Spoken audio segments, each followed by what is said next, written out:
Welcome back to Better Advertising with Better Media. Today, I'm incredibly excited to have one of our very own on the podcast. Zach and I actually just made it back from Miami, where Zach and his brand Simmons were nominated for a drum award. So for one, congratulations on that, Zach. Thank you. Yeah, I appreciate it.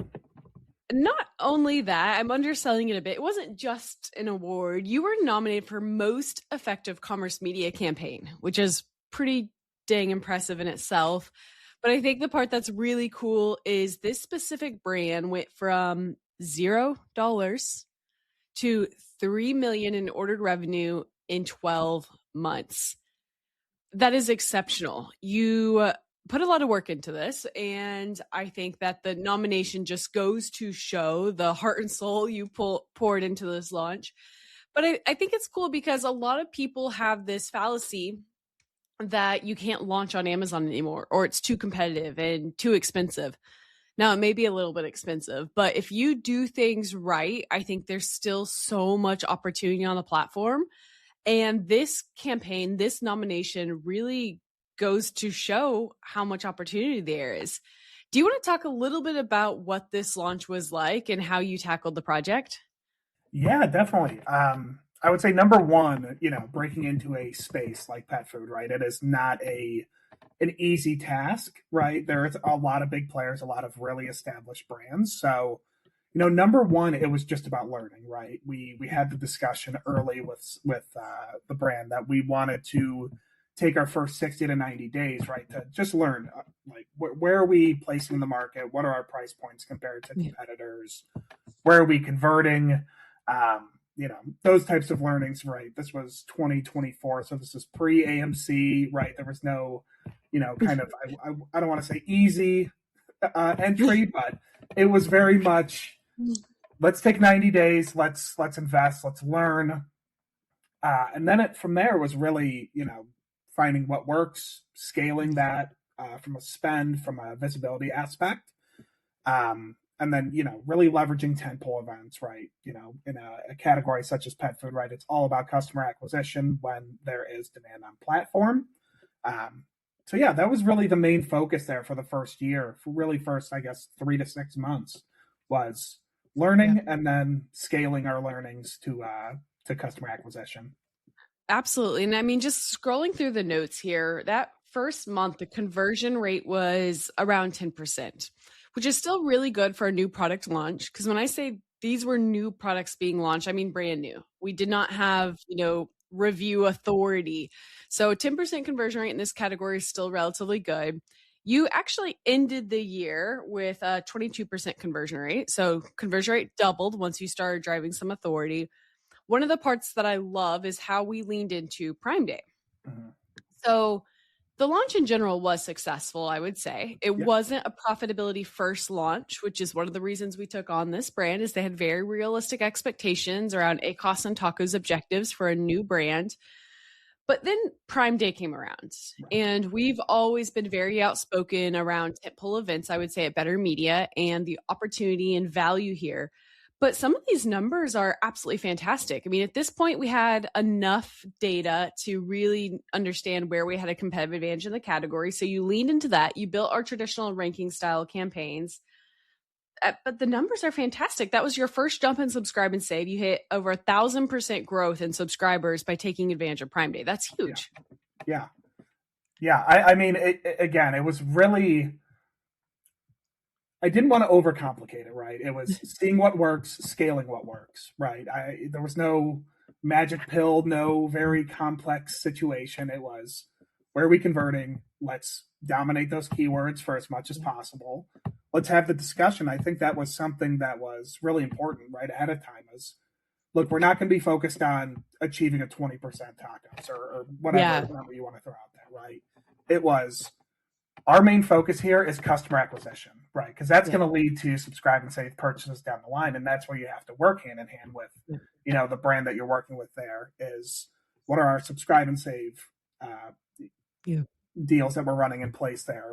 What is the focus here? So yeah, it was primarily focusing top of search, competitor targeting as well, because we knew that we were going to have a price point advantage against a lot of the category, and taking advantage of people who are willing to take a risk right in Prime Day where buying intent is super high. And then being able to retain those customers, of course, is super important. But as we've seen, throughout 2024 into 2025, we do a great job of that as well. So it was very straightforward, I would like to say, of Yeah. strategy going in. Straightforward for us. This Right, is right. the learning that I've had is, just because we think something's fundamental and basic to a strategy, a lot of others still don't quite do it. We're just really good at launches, I would say. Right. When or have you incorporated DSP into the overall strategy? I believe we launched DSP after our first year. So we didn't run Yeah. DSP at all during the first 12 months. We launched it, if I'm not mistaken, around month 12 to 14, Okay. somewhere in that range. I We couldn't saw remember what that, that was. Yeah. yeah. Once we saw we had the opportunity, off platform, to drive more awareness to the brand, right? I don't want to say we had scaled out totally right on PPC, because there's always room to scale, improve, new launches, new initiatives coming out from Amazon that we can take advantage of. But we saw the need, right, to start targeting audiences versus just focusing keyword targeting. So that's a great call out. Yeah. I think that's something that I kind of want to back into here is what made this launch so successful. Yes, the fundamentals, but also the way you communicated with the client and the objectives and the education and some of the nuances in the category as well. Because you mentioned, that the tacos objective wasn't going to be realistic if it was sub 10%. So you still have to communicate and show that you're driving value elsewhere and tell that story. We know that this is a product that has pretty high repurchase rates if done well. So you were able to tell that story of, hey, we're really looking at new customer acquisition. We're looking at subscribe and save.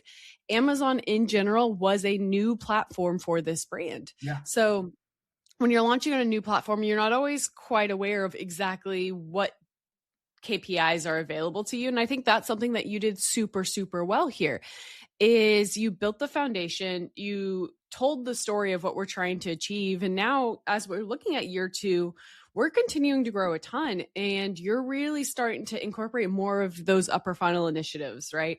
That's something I'm super excited about is seeing how you guys are expanding into TV. And again, that's a whole nother story that you really have to educate your client on when you start looking at TV. You finally got the tacos down to an incredibly profitable place, which is exceptional. And now we're going to be layering in these upper funnel initiatives, which means it's more complexity in our reporting and more complexity in how we're looking at the numbers, which I think is almost as important as the fundamental strategy is how you're communicating the strategy. Right. No, 100%. And I mean, once we get through that first year and we see continual positive trends in both efficiency, tacos, order revenue, things of that nature, it makes those discussions a lot easier, right? Because we've shown with the data showing that we are gaining market share, gaining interest within the category. So then we can come to the brand and have that discussion. Hey, we want to test these upper funnel initiatives. What do we look like, or what does budget or anything look like for next year? What does creative look like for next year? Being able to have those discussions a lot easier while also, as you mentioned, being able to, I don't want to say train, but almost train to let them know, okay, what can we expect from this? Let's run a test. Let's do, going into a different tempo event. Let's test Fire TV. Let's test DSP. Let's see the effects of those things. So it makes those conversations a lot easier when you have the foundation as solid as we were able to do during those first 12 months. Absolutely. We love the test and learn mindset here at Better Media. I would say the moment we were in the first beta for AMC, the whole team was pretty much forced to be a power user of it. And the same thing, sponsor prompts, sponsor products video. We love the test and learn mentality. Our brands that lean into the test and learn mentality are also the ones that are typically the most disruptive in the category. And I mean, the results speak for themselves. I'm looking at just the Prime Day numbers in 2025. Conversion rate was 34% across the account. Yes. If you guys are listening, you remember that we launched with a 10% conversion rate and you were able to push a 34% conversion rate. That is exceptional in this category. I mean, you can justify a lot of high CPCs when you're converting that well, and I'm assuming a lot of that was driven from the AMC work you were doing, and then just siloing our campaigns the way that we do for better targeting. Yeah, 100%. I mean, when really it was a game changer when AMC came out for this brand particularly because we were able to hit all sections of the funnel, right? The new to brand, the high likelihood based on shopping activity, remarketing with those who have clicked and add to cart and haven't purchased, those who have already purchased. We're able to really hit every level of the funnel there. And then just scaling our existing tactics, right? Focusing more on rank, more on sponsored brand video with new creative, DSP coming in and being able to help out there. It all played a part, but ultimately it was just slowly building on the foundation that we had set, right? Just scaling, compounding the spend, and then being able to take advantage of, again, solid product, really good price point versus, competitive high market share competitors. And again, continuing to focus on acquisition during those deal periods, right? We'll be able to continuously scale up our daily average, order value and total sales just by focusing on acquisition during those periods, and then maybe scaling back and focusing a bit more on efficiency outside of those periods. But yeah, it's ultimately proved a really good playbook for them and something we're, continuously doing going forward. I love it. For those who are listening in and maybe are not as familiar with BTR strategies, we have actually released a playbook on how we launch our campaigns. And one of the things that we do is we segment all strategies by stages of the funnel. So you heard Zach mention that we have campaigns for ranking and new customer acquisition. We have campaigns for remarketing and loyalty. We have campaigns focused on efficiency. Because we break out our campaigns in this way, and we have incredible nomenclature within Ad Console, it allows us to move quite a bit quicker because now we can go to our brand and report on the discrepancies in these strategies. Maybe our efficiency campaigns have an incredible ROAS, but our ranking campaigns have a low ROAS, high conversion rate. We can report on this in a segmented fashion, but we can also move our budget around really quickly based on client needs. So let's say it's, Prime Day and we're focusing on lead in, and we're going to shift our budgets towards our biggest goals, whether efficiency or new customer acquisition. And we can move incredibly quick with this. The client has a lot of transparency behind what's going on in the accounts because they can see it all segmented out. And I think it just makes everything flow so much better, even from a relationship basis. And I think that is probably the biggest key to the foundation we've built that allows us to drive the trust we do with our clients, but also the results on the back end. Yeah, 100%. I mean, it like you mentioned, it makes it so much easier just to have the conversation and say, say we're going into a meeting, like, oh, how is our ranking campaigns doing? They have visibility to that just by typing in rank, right, in the ad console.